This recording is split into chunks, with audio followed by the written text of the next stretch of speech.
Hi there. Welcome to the HR Hub. I'm your host, Andrea Adams. You may know me as HR Shop Talk. I've rebranded, but nothing else has changed. I'm still talking to smart people about topics that can help your HR career. Today, I have two guests. The first is Daniel C., and I'll just cut to the chase. Daniel is an author. He wrote Spacemaker, How to Unplug, Unwind, and Think Clearly in the Digital Age. This book has won awards. It's clearly touching nerve with a lot of people, including me. And my second guest is Elissa Lok. Elissa is an HR consultant who helped Daniel co-create a course on Spacemaker. And together they're going to help me explore digital wellness. Hi, Daniel. Hi, Elissa. How are you? Yeah, great. Thanks, Andrea. Okay, so Daniel, we're going to start with you as the author, I guess. So can you tell me why you wrote the book and about making space in the digital age?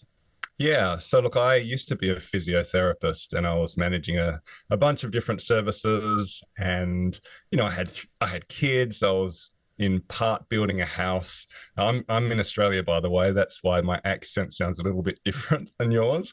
But I found myself out of space. I found myself wired and frazzled and not sleeping well. And if I'm honest, I was close to burnout.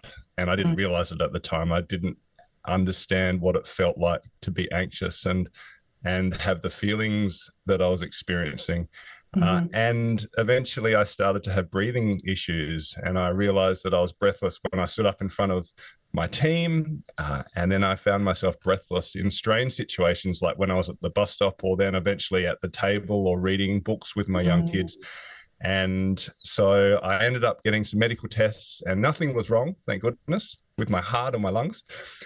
But when the doctor heard about my lifestyle and the lack of space I had in my life and the amount I worked and the pressures as at the time, a 30-something-year-old person, he just said, I think this is anxiety and you need a rest. So that was a wake-up call for me, particularly because another one of my close friends had burnt out just a few years before and was breathless and ended up being off work for years, actually, because of it and never quite recovering the same way.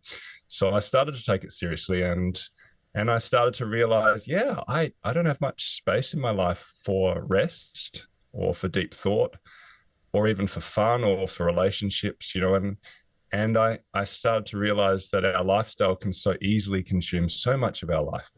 And I also realized that a lot of my own habits and behaviors weren't very helpful either around technology, which is where the book led to, realizing that I might just need 5 hours more of exercise a week to change my life, but I'm doing 15 hours of Netflix every week. So it's not that I don't have time. It's just that I'm filling it with a lot of meaningless stuff that actually is impacting my ability to think deeply and restfully and reconnect with people in my life. So I went on a journey to understand tech, productivity, digital overuse, and how to make space in this age of digital distraction. Okay, I'm already going off track, but this is hardly news to my listeners out there. So did you go from being a physiotherapist then into the productivity and then to Spacemakers? Was that the order of things? I've had a very strange journey when it comes to career. I like Daniel Pink. He wrote this great manga comic, I think The Life of Johnny Bunko many years ago. And he said from a career development perspective, most successful people don't go from A to B to C to D. They go from like A to apple to C to banana cake, and that's been my career. So as a physiotherapist, I became frustrated, passionate, interested in how we work because I realized that as a manager, I was now spending a third of my life on this weird thing called Outlook, reading and responding to emails, and no one had trained me how to do my job. Whereas I had heaps of anatomy and physiology and kinesiology and all the stuff I needed to be a clinical physio, but no one had taught me to manage and lead myself, my teams, and to build culture. And so I became a bit obsessed about how do you actually lead yourself and lead others. And that led me to training people around me, Eventually, I ran a course called Email Ninja, how to get your inbox to zero each day, and it just took off. And I realized I had a business kind of side hustle thing on the side, and that was part of the journey of leading to productivity. But I did a number of other jobs, project management. I've done some Christian ministry work. I've done some writing all around the side. So that's a short answer to a short question. There's just so much here to talk about in a personal sense, but this is a YouTube channel for HR people. So let's shift gears a little bit there and talk about how remote work and hybrid work is changing employee well-being.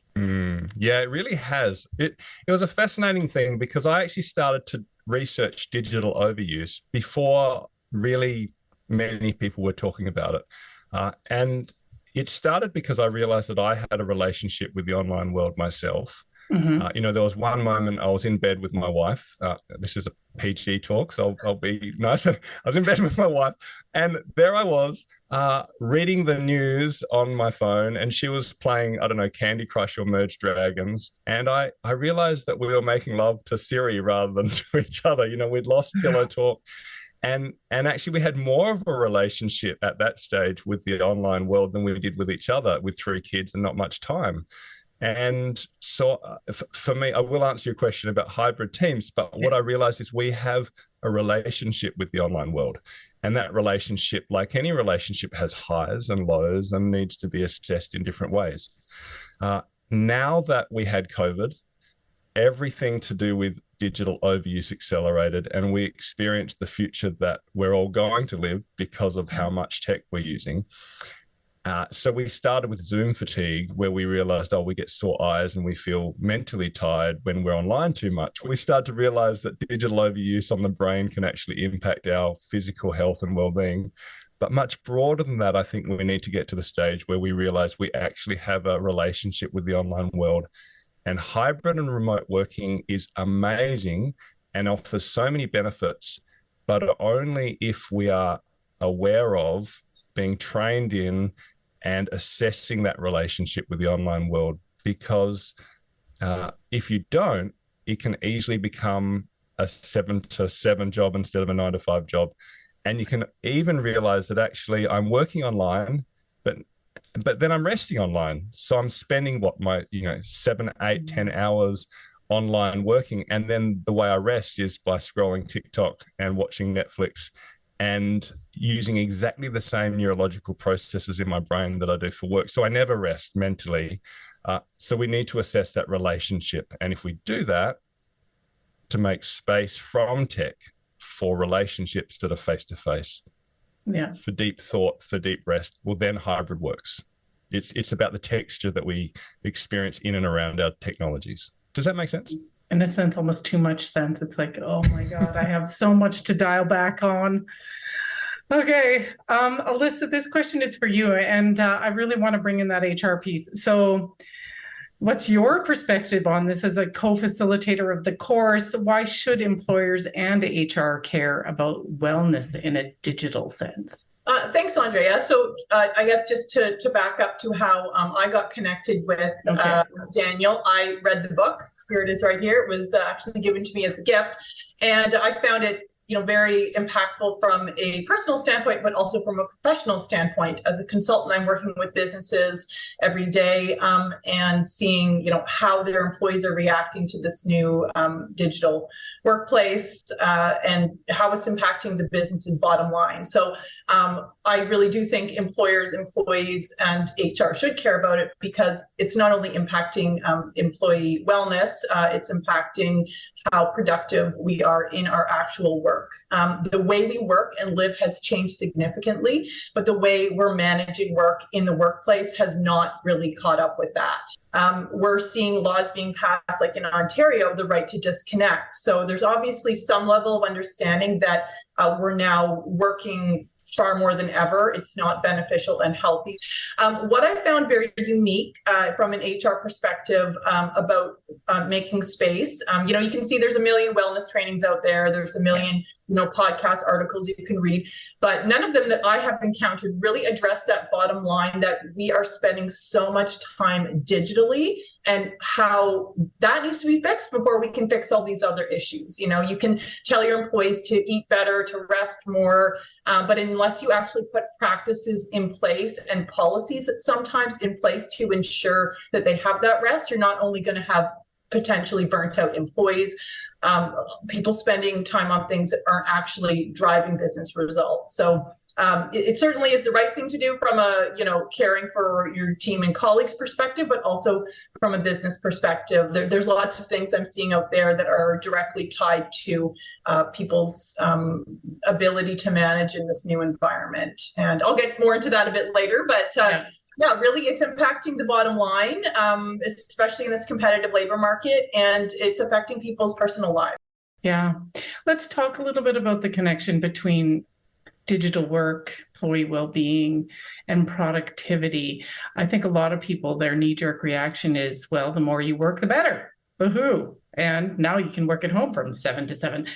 There's also quite a lot of awareness that that's not an accurate perception, but can you talk to me about that? Like, what does the research say? Yeah, absolutely. So, I started off, my first question was, what is the relationship between digital technology and productivity? So before we even get to the wellness piece, just what does it mean to be productive? Because that's my background as a productivity consultant. And so because what I realized is a lot of the executives and leaders I coach who use technology the most, who have all the right apps and the watches and even know how to integrate them so that they know technology, but they're just not good leaders. They're not nice people, actually, a lot of the time, because they're just wired and they're distracted. And even when you're talking to them, you realize that they're waiting for the next notification and they're half thinking about this and half thinking about that. You even have that sense where the way they talk sometimes is sped up because they're wired with cortisol and that sense of always needing to be doing the next thing. So there's clearly not a correlation where more technology makes you endlessly productive. It's not a linear relationship. It's not even a graph where it goes up where if you mapped productivity against technology, where you start to get more productive and therefore you plateau, because that only assumes positive aspects of technology. It's actually an upside down U curve. Which means that you definitely need technology to be productive in every field, and we clearly know that. And so we need to be really, really fantastic at using all the different software and hardware and applications that we have and integrating them well and having systems that work as teams and individual skills.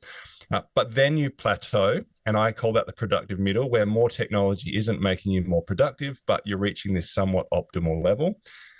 But then what happens, and this is what's happened post-COVID, we've all slidden down the right-hand side of the curve, where we've moved into what I call digital overuse, where actually our productivity and our health and our happiness is actually reducing because we're using technology too much. So that is when we reach for our phone first thing in the morning and last thing at night, where we can't be at the bus stop or the train station or at the supermarket or even with our kids, in the kitchen and not feel like we need to gravitate towards our device to check something just because our brain is wired to need constant stimulation.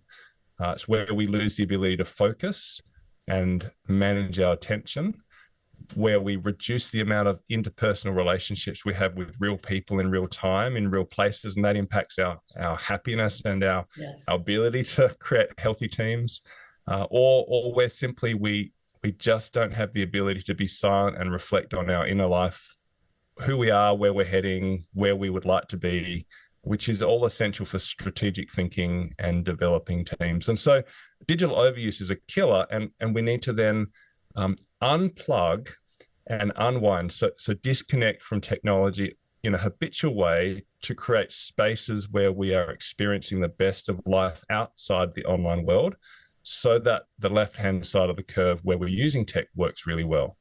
So I call them the habits of making pace. You need, on the left-hand side, lots of great skills to use tech well, but we now need to train our teams, and this is a really new thing. We need to train people, and we need to be trained ourselves in the skills of unplugging. The idea that if we don't deliberately and intentionally create patterns of disconnecting for a greater yes, then we may always be online. And that's a very new thing.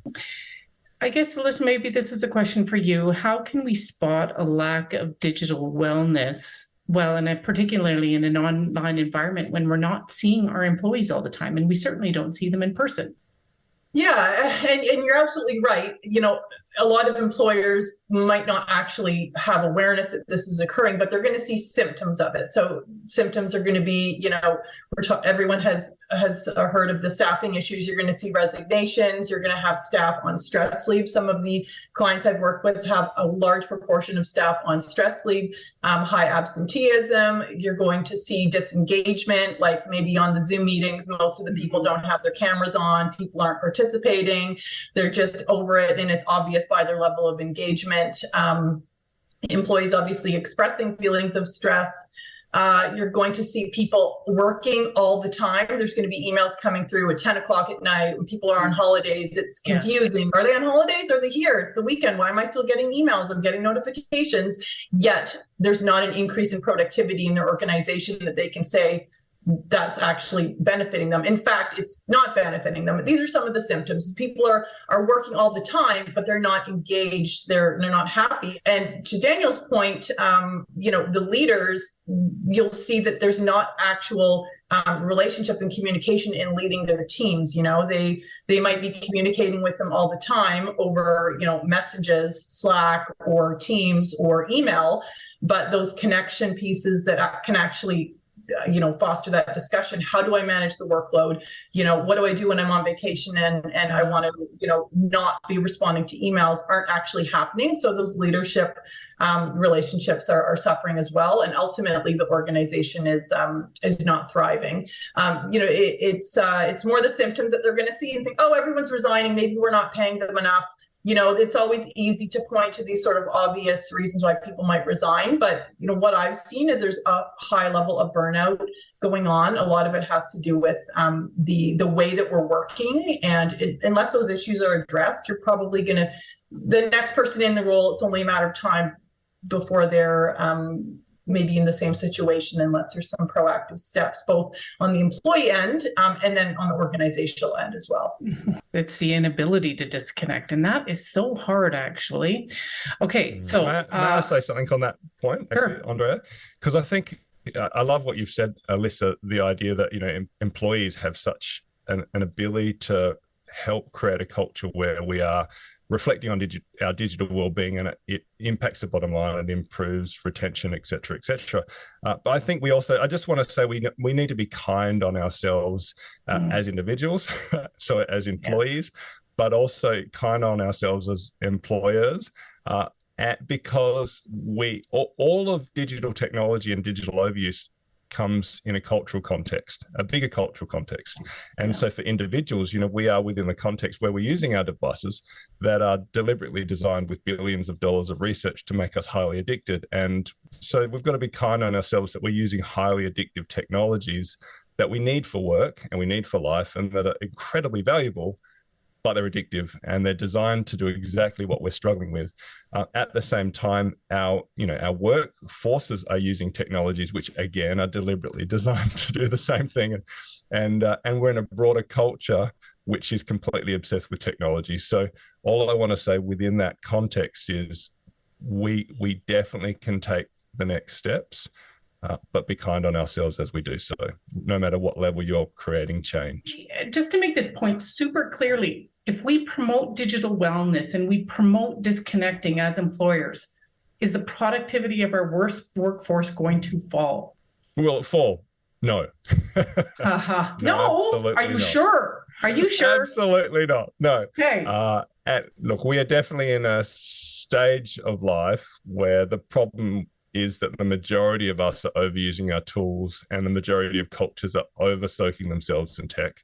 And so definitely from a research perspective, if you unplug more regularly in sensible ways, obviously, with a rhythm and a pattern that is designed to invest in other things that are important, well then, yeah, you'll slide back from that right-hand side of the curve. That's the making space habits back to the productive middle. So the big wins, I think, are both actually. We still need to invest in better skills and education to teach people to use technology well.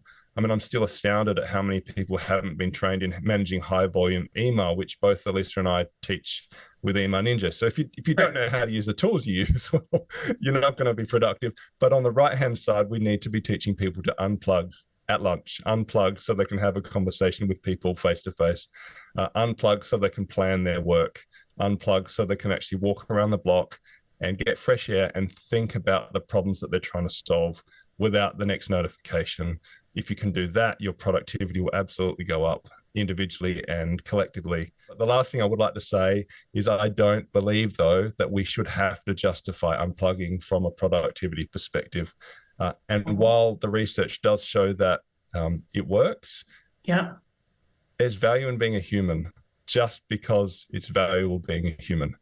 You know, it's valuable to walk on the beach and to have a coffee with a friend and to be in bed and have pillow talk with your spouse, you know, and to hang out and play board games with your kids without having to worry about the next email. Like, there's value in being human outside of whether or not it makes you more productive. And so what making space is about is actually not about being more productive, even though it's a nice byproduct. It's actually about living a life that is rich and full and worthwhile in and around our screens. I'm going to end it with you, Elissa, here. So what can employers do? So there's a lot of things employers can do, small things. It doesn't have to be, you know, enormous projects or an overwhelming change of everything they do. You know, it can be as simple as making sure there's clear practices around time off work and vacation. So making sure people have the time to be away from work, and when they are, they're not being disturbed. There's planning in place so that people can actually take those breaks so they can come back refreshed. So there's that in their day-to-day work. They can have a planful disconnection times like lunches, phone-free meetings. They can also enable employees to go for a 15-minute walk if they need to, you know, take a break, refresh their thoughts so they can come back and, as Daniel said, solve that problem.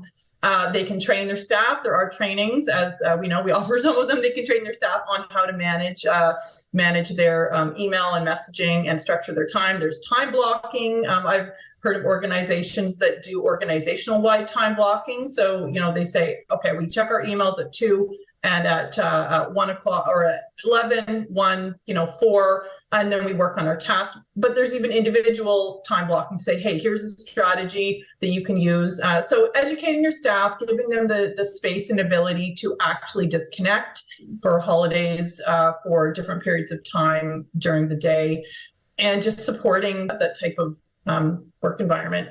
Great. Anything to add, Daniel? I mean, I love what you said originally, that, you know, we all know this stuff. We kind of do intuitively. We know this stuff, but it's really hard. It's actually really hard to do. It's really hard to turn off your phone. It's really hard to turn off your phone, even just to have half an hour just to sit with your thoughts, even though it's not technically hard to do. What Elissa and I have really wrestled with as we wrote this Making Space course was, how do we not just give information about, you know, all these great ideas, but how do we give people the space to reflect on, what does personal wellness mean for me? So how do I define well-being individually? How might these ideas that we, you know, outlined very specifically, a whole lot of annual, weekly, daily habits to unplug, how might we then reflect on them individually and collectively as teams and organizations? And then how do we actually make commitments just to 1 to 2 next steps? You know, it's a win for us if someone walks away with, okay, I'm going to turn off my phone and charge it out of the bedroom so that I have a bit of space and have a digital free meal. Or it's a win for me. Yesterday I ran this course and someone said, I'm going to sell my smartwatch and buy a normal watch so I can walk again and actually just not be distracted, you know. And I said, why don't you turn off the notifications? And he just said, I just can't do it. So it's those tiny decisions that actually add up. and you make one small decision to give you a bit of space, and it leads to a tremendous change individually and then obviously collectively. So we've tried to focus a lot on the habit change focus part of it rather than just more information which makes you feel bad. And I think all of us can just do one small thing. That's what I would encourage people to do. One small habit to do less tech, to do more life, and to make a bit of space, to live the life you want to live. Awesome. All right, we'll leave it there. Thanks, Daniel and Elissa. That was a privilege for me. I see in my practice and personal life just how necessary this is. We've reached the end of this episode. Thanks for listening out there. I'll catch you next time when we talk with other insightful guests.